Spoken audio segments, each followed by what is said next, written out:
আমন্ত্রণ দীপ্ত সংবাদে আপনাদের সাথে আছি আমি ইয়াসমিন সুমনা। ত্রয়োদশ জাতীয় সংসদ নির্বাচনে বড় জয় পেয়েছে বাংলাদেশ জাতীয়তাবাদী দল বিএনপি। এখন পর্যন্ত প্রকাশিত কেন্দ্রভিত্তিক বেসরকারি ফলাফলে দলটি 200 আসনের মাইলফলক অতিক্রম করেছে। বিএনপির নেতৃত্বাধীন জোট পেয়েছে 212টি আসন, বিপরীতে জামায়াত জোটের প্রাপ্ত আসনের সংখ্যা 77টি। ত্রয়োদশ জাতীয় সংসদ নির্বাচনে 299টি আসনে ভোট হয়েছে। একজন প্রার্থীর মৃত্যুর কারণে শেরপুর 3 আসনে নির্বাচন হয়নি। এছাড়া ফলাফল ঘোষণা স্থগিত রয়েছে চট্টগ্রামের 2টি আসনের। 12ই ফেব্রুয়ারি একটি বিচ্ছিন্ন ঘটনা ছাড়া অনেকটা অবাধ সুষ্ঠুভাবে সম্পন্ন হয়েছে জাতীয় সংসদ নির্বাচন ও গণভোট।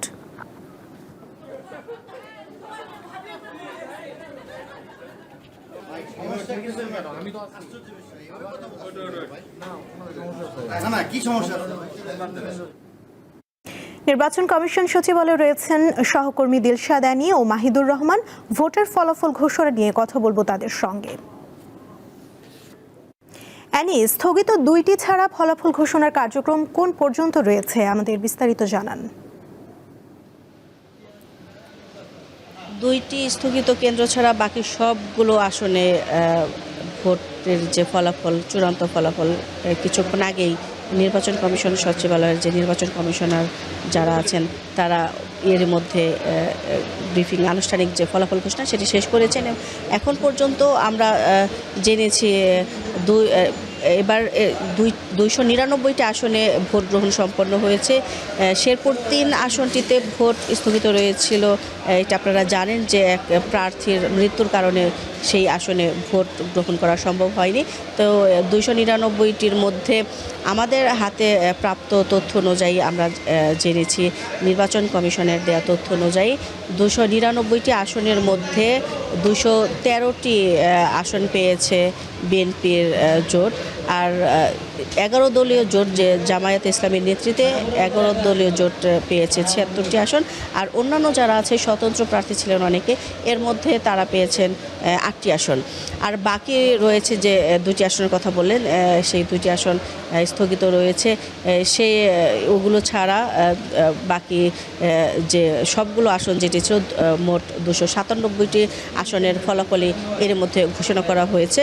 এবং আপনারা জানেন যে কিছুক্ষণ আগে ফলাফল ঘোষণা শেষ হওয়ার পর বিএনপির নেতাকর্মী যারা ছিলেন তারা এসেছিলেন এবং জামায়াত ইসলামীর নেতৃত্বাধীন জোটের প্রতিনিধিরাও এসেছিলেন ইসিতে তাদের সাথে কথা বলতে, এবং তারা নির্বাচন কমিশনকে ধন্যবাদ জানিয়েছেন, তাদের প্রতি কৃতজ্ঞতা প্রকাশ করেছেন।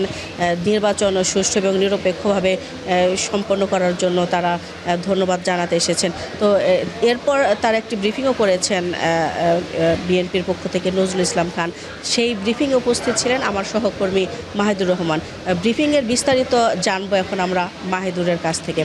মাহিদুর, নজরুল ইসলাম খান তো ব্রিফিং করেছেন, তো ওনার বক্তব্যটা আসলে কী ছিল সেটি যদি আপনি আমাদেরকে জানাতেন। জি এনে আপনি যেমনটি বলছিলেন যে গতকালকে ত্রয়োদশ জাতীয় সংসদ নির্বাচনে ভোট গ্রহণ শেষ করার পরে যে গণনার প্রক্রিয়া, এই গণনার পুরো প্রক্রিয়াটাইতেই কিন্তু ব্যস্ত সময় পার করছিল ইলেকশন কমিশন। অর্থাৎ এখান থেকেই কিন্তু যে অনানুষ্ঠানিক বেসরকারিভাবে ফলাফলগুলি একের পর এক ঘোষণা করা হচ্ছিল, সেই ফলকে ঘোষণা করার কেন্দ্র করেই কিন্তু গতকালকে থেকেই আমরা দেখেছি যে এখানে বিএনপি 11 দলীয় জোটের তাদের যে নেতৃত্বাধীন কোনো না কোনো সদস্য এখানে উপস্থিত ছিলেন। তো আজকে আমরা সকাল থেকে দেখেছি যে বিএনপির স্থায়ী কমিটির সিনিয়র সদস্য নজরুল ইসলাম খান তিনি কিন্তু এখানে উপস্থিত ছিলেন এবং শুরু থেকে তিনি প্রত্যেকটি রেজাল্ট তিনি কিন্তু শুনেছেন, তিনি দেখেছেন।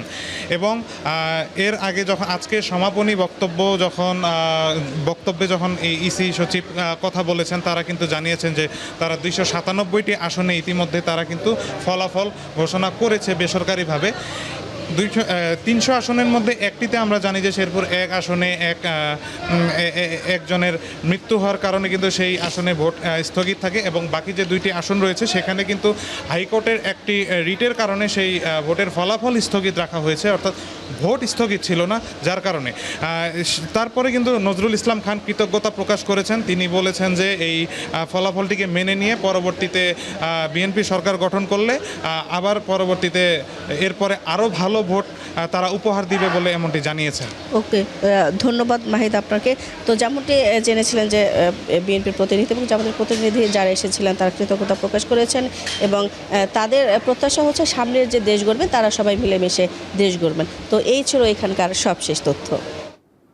দিলশাদ আলী এবং মাহিদুর রহমান, আপনাদের দুজনকে ধন্যবাদ আমাদেরকে আপডেট জানানোর জন্য। ত্রয়োদশ জাতীয় সংসদ নির্বাচনে ঐতিহাসিক বিজয়ের জন্য বিএনপি ও দলটির চেয়ারম্যান তারেক রহমানকে শুভেচ্ছা জানিয়েছেন ভারতের প্রধানমন্ত্রী নরেন্দ্র মোদী, ঢাকাস্থ মার্কিন দূতাবাস ও চীন। শুক্রবার সকালে বিএনপির চেয়ারম্যান তারেক রহমানকে অভিনন্দন জানিয়ে সামাজিক যোগাযোগ মাধ্যম এক্সে পোস্ট করেন ভারতের প্রধানমন্ত্রী। তিনি বাংলাদেশের সংসদ নির্বাচনে বিএনপির বড় জয়ে নেতৃত্ব দেওয়ার জন্য তারেক রহমানকে উষ্ণ অভিনন্দন জানান। এই জয়ে তারেক রহমানের নেতৃত্বের প্রতি বাংলাদেশের মানুষের ভরসা প্রকাশ পেয়েছে জানিয়ে গণতান্ত্রিক, প্রগতিশীল ও অন্তর্ভুক্তিমূলক বাংলাদেশের প্রতি ভারতের সমর্থন অব্যাহত থাকবে বলেও জানান মোদী। এছাড়া ভারত বাংলাদেশের সম্পর্ককে আরও শক্তিশালী করতে তারেক রহমানের সঙ্গে কাজ করার জন্য মোদী আগ্রহ জানান। এছাড়া ঢাকার মার্কিন দূতাবাসের ভেরিফাইড ফেসবুক পেজে দেয়া এক পোস্টে সফল নির্বাচন আয়োজনের জন্য বাংলাদেশের জনগণকে অভিনন্দন এবং বিএনপি ও দলটির চেয়ারম্যান তারেক রহমানকে ঐতিহাসিক বিজয়ের শুভেচ্ছা জানানো হয়। পোস্টে আরও বলা হয়, দুই দেশের সমৃদ্ধি ও নিরাপত্তার অভিন্ন লক্ষ্য বাস্তবায়নে বাংলাদেশের সাথে কাজ করার জন্য আগ্রহী যুক্তরাষ্ট্র। এদিকে নির্বাচনে বিএনপির বিজয়ের শুভেচ্ছা জানিয়েছে চীনও। পাশাপাশি একসঙ্গে কাজ করার প্রত্যাশা জানিয়েছে দেশটি।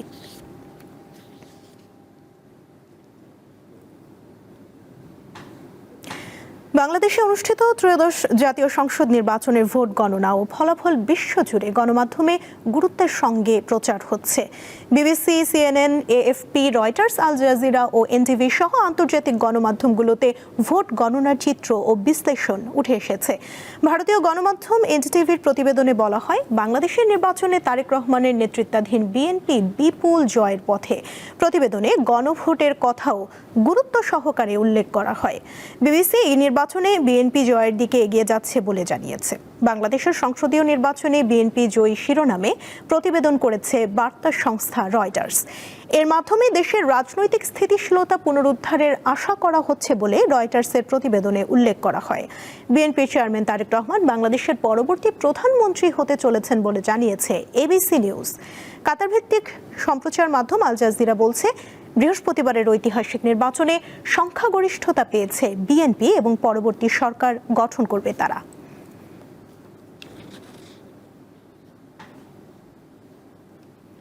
বরগুনার দুটি সংসদীয় আসনের নির্বাচনের ফলাফলে একটিতে ইসলামী আন্দোলন বাংলাদেশ এবং অন্যটিতে বিএনপি জয় পেয়েছে। এ বিষয়ে জানাতে বরগুনা থেকে যুক্ত আছেন সহকর্মী শাহ আলী। শাহ আলী, ভোটের ফলাফল প্রকাশের পর এ নিয়ে দলগুলোর নেতাকর্মীরা কি বলছেন? সুমনা, আসলে ব্যাপক উৎসাহ উদ্দীপনার মধ্য দিয়ে ত্রয়োদশ জাতীয় সংসদ নির্বাচন কিন্তু শেষ হয়েছে এবং সেখানে কিন্তু আমরা দেখেছি দেশের রাজনৈতিক ইতিহাসের নতুন অধ্যায় রচিত হয়েছে, যেখানে ইসলামী আন্দোলন বাংলাদেশ প্রথমবারের মতো জাতীয় সংসদে প্রতিনিধিত্ব নিশ্চিত করবেন এবং করেছেন। এবং সেখানে কিন্তু আমরা দেখছি দলটির মনোনীত যে প্রার্থী বরগুনা 1 আসনের বিজয়ী হয়েছেন, তিনি একটি ঐতিহাসিক কিন্তু সফলতা অর্জন করেছেন। বরগুনা 1 আসনের হাতপাখা প্রার্থী যিনি ছিলেন, তিনি মোহাম্মদ অলিউল্লাহ বেসরকারি ভাবে কিন্তু তিনি সংসদ সদস্য নির্বাচিত হয়েছেন এবং তিনি পেয়েছেন প্রায় 1,40,291 ভোট এবং তার যে নিকটতম যে প্রার্থী ছিলেন বাংলাদেশ জাতীয়বাদী দল বিএনপির মনোনীত প্রার্থী নজরুল ইসলাম মোল্লা, তিনি পেয়েছিলেন 1,36,145 ভোট এবং 4,106 ভোট বেশি পেয়ে কিন্তু বিজয়ী হয়েছেন এই আসন। এবং এই আসনে কিন্তু হাবট কিন্তু আসলে পেয়েছেন 1,76,197 ভোট এবং নাবট পেয়েছেন 85,820 ভোট। এবং এখানে কিন্তু যিনি বরগুনা 2 আসনে ধানের শীষ নজরুল ইসলাম মনি, তিনি কিন্তু বিজয়ী হয়েছেন। এবং আমরা দেখেছি এখানে যে একটি উৎসবমুখর ভোট হয়েছিল, সেই ভোটে নির্বাচিত হওয়ায় এবং এই বরগুনায় ইসলামী আন্দোলন নির্বাচিত হয় নেতাকর্মীদের মধ্যে একটি অন্যরকম আনন্দ। আমরা একটু এখানে যারা রয়েছে নির্বাচন করছে, আমরা একটু জানতে চাচ্ছি আসলে আপনাদের এই যে নির্বাচনে আপনাদের প্রতিক্রিয়াটা কেমন ছিল? আলহামদুলিল্লাহ, আমি মাওলানা মুফতি ইদ্রিসুর রহমান, নির্বাচন পরিচালনা কমিটি বরগুনা সদর উপজেলা শাখার আহ্বায়কের দায়িত্বে রয়েছিলাম। আসলে এবার আমাদের একটা সুন্দর একটি সুষ্ঠু অবাধ গ্রহণযোগ্য নির্বাচন অনুষ্ঠিত হয়েছে এবং সেই নির্বাচনের দ্বারা আসলে আমরা মনে করি এই বিজয়টি হলো ইসলাম দেশ মানবতার বিজয়। ইসলামী আন্দোলন বাংলাদেশের মরহুম নায়েবে আমির আব্দুর রশিদ রহমাতুল্লাহ আলাইহি তিনি প্রথম দলের সমন্বয়কারী ছিলেন। তিনি চারবার এই বরগুনাতে তিনি নির্বাচন করেছিলেন। তবে যে কোনো কারণে হোক তিনি নির্বাচিত হতে পারেন না, জনগণের ভোট পেয়েও। এবার যখন গ্রহণযোগ্য একটি অবাধ সুষ্ঠু নিরপেক্ষ নির্বাচন হয়েছে, এর ধারাবাহিকতা এবার ইনশাআল্লাহ ইসলামের বিজয় হয়েছে এবং বিশেষ করে হাত পা কামার আমরা যারা রয়েছি আমরা আলহামদুলিল্লাহ, এবং বিশেষ করে সাংবাদিক বন্ধুরা যারা রয়েছে এবং আইন শৃঙ্খলা রক্ষাকারী বাহিনী, আমরা তাদের প্রতি কৃতজ্ঞতা প্রকাশ করছি। আসলে এই যে তাদের যে আনন্দ এবং তাদের যে এই আনন্দ কিন্তু তারা কিন্তু ব্যক্ত করেছেন। বরগুনায় প্রথম হাত পাখা নির্বাচিত হওয়ায় তাদের মধ্যে একটি অন্যরকম আনন্দ গেছে। এই আসনটিতে প্রায় ৫ লাখের উপরে আসলে ভোটার ছিলেন এবং সেখানে আমরা দেখেছি যে ভোটাররা কিন্তু স্বতঃস্ফূর্ত ভাবে কেন্দ্রে গিয়ে ভোট দিয়েছেন এবং সেই ভোটে কিন্তু এই প্রথম বরগুনা থেকে কিন্তু বাংলাদেশ ইসলামী আন্দোলনের অলিউল্লাহ তিনি গিয়েছেন এবং এই অলিউল্লাহ হচ্ছেন বরগুনা কেওড়াবুড়িয়া পীর সাহেব, যিনি ঐতিহ্যবাহী কেওড়াবুড়িয়া রয়েছে সেই পীর সাহেবের ছেলে এবং আজকে তারই বিজয় এবং তাদের মধ্যে যে আনন্দটা আমরা দেখেছি এবং তারাই এই বরগুনাকে আসলে অবহেলিত বরগুনাকে তারা সাজাবে এবং এখানে যেই সকল সমস্যাগুলো সেগুলো সমাধান করবে বলেও তারা প্রতিশ্রুতি, সেটা আগামী এই বরগুনার মানুষ দেখবে। এই ছিল বরগুনা থেকে আমার কাছে সর্বশেষ তথ্য। সুমনা। বরগুনা থেকে যুক্ত ছিলেন সহকর্মী শাহ আলী। নির্বাচনে বিপুল সংখ্যক আসনে বিজয় পেয়েছে বিএনপি। এ বিষয়ে কথা বলতে গুলশান থেকে যুক্ত আছেন সহকর্মী মোহাম্মদ হাসিব। কথা বলবো তার সঙ্গে। হাসিব, কিছুক্ষণ আগে দলটির পক্ষ থেকে একটি প্রেস ব্রিফিং হওয়ার কথা ছিল, সেটি হয়েছে কিনা আমাদের জানাবেন। সুমনা, 11:30 দিকে একটা ব্রিফিং এর কথা ছিল বিএনপির নির্বাচন পরিচালক কমিটির মুখপাত্র মাহাদি আমিন, উনি ব্রিফ করার কথা ছিল দুপুর বেলা 11:30 দিকে। সেটা সব ধরনের প্রস্তুতি ছিল আসলে, কিন্তু প্রায় 11:40-45 দিকে জানানো হয় গণমাধ্যম কর্মীদের, যারা আমরা সেখানে উপস্থিত ছিলাম, যে অনিবার্য কারণবশত সেটি স্থগিত করা হয়েছে। তারপরও জানতে চাওয়া হয়েছে যে অনিবার্য কারণ বলতে আসলে কোনো স্পেসিফিক কারণ আছে কিনা, সেটাও তারা বলতে পারছেন না। তারা বলছে পরে জানানো হবে এবং এই ব্রিফিং তারা পরবর্তীতে কবে করবেন বা আদৌ করবেন কিনা সেরকম কোনো সুনির্দিষ্ট কোনো তথ্য তারা আমাদের জানতে পারেনি। তবে আমরা যারা এখানে আমরা অন্যান্য গণমাধ্যম কর্মীরা আছি, আমাদের সহকর্মীরা আছে, আমরা আমাদের মধ্যে আলোচনা কিংবা যারা এই মিডিয়া মানে বিএনপি মিডিয়া সেলের সাথে আছেন তাদের সাথে কথা বলে এতটুকু একটা আঁচ করতে পারছি যে যেহেতু বিপুল সংখ্যক ভোটে বিএনপি নির্বাচিত হয়েছে এবং বিএনপির চেয়ারম্যান তারেক রহমান একটা নির্দেশনা দিয়েছেন যে কোনো রকমের বিজয় মিছিল বা বিজয় উৎসব না করার, হয়তোবা তারই একটা কিছু হয়তোবা এই কারণেই হয়তোবা এই মিডিয়া সেল থেকে বা নির্বাচন পরিচালনা কমিটির পরিচালনা কমিটির যেই ব্রিফটা হওয়ার কথা ছিল সেটা হয়তো বা তার নির্দেশে হইতে পারে, এমনটা আমরা ধারণা বা আঁচ করতে পারতেছি। তারপরও আরেকটা তথ্য একটু জানি রাখি যে 12:30 দিকে বিএনপির চেয়ারম্যান তারেক রহমান গুলশানের যে কার্যালয়ে উনি আসতে পারেন এবং এরপর সেখান থেকে উনি নামাজের জন্য বের হবেন, এমন তথ্য আমাদের কাছে আছে। আমরা একটু পরেই সেখানে মুভ করব। পরবর্তী সংবাদে অবশ্যই আমরা আশা করি তেমন কোনো তথ্য পেলে এই বিষয়টাতে অন্তত যুক্ত হওয়ার চেষ্টা করব। তবে আরেকবার একটু রিপিট করি যে যেহেতু এই প্রচারণারটা মানে এই ব্রিফিংটা স্থগিত করা হয়েছে এবং বিভিন্ন রকম বিজয় উৎসব করা নিষেধ করা হয়েছে, তেমন অথবা এটারই কোনো একটা অংশ হতে পারে। এই ব্যাপারে আরও কোনো আপডেট থাকলে অবশ্যই পরবর্তী সংবাদে আবারও জানানোর চেষ্টা করব। সুমনা। নিশ্চয়ই হাসিব, ধন্যবাদ আপনাকে। রাষ্ট্র সংস্কার ইস্যুতে জাতীয় জুলাই সনদে বিএনপি যা যা সই করেছে তার সবগুলো পূরণ করা হবে বলে জানিয়েছেন দলটির মহাসচিব মির্জা ফখরুল ইসলাম আলমগীর। সকালে ঠাকুরগাঁওয়ে নিজ বাসভবনে সাংবাদিকদের সঙ্গে মত বিনিময়কালে এই কথা জানান তিনি। ফ্যাসিস্টদের বিরুদ্ধে যারা রাজপথে যুগপৎ আন্দোলন করেছেন এবং যারা নির্বাচনের সঙ্গে ছিলেন তাদের নিয়ে সরকার গঠনের ইঙ্গিত দেন তিনি। নির্বাচনী পরিবেশ নিয়ে সন্তুষ্টি প্রকাশ করলেও জামায়াতের কঠোর সমালোচনা করেন বিএনপি মহাসচিব।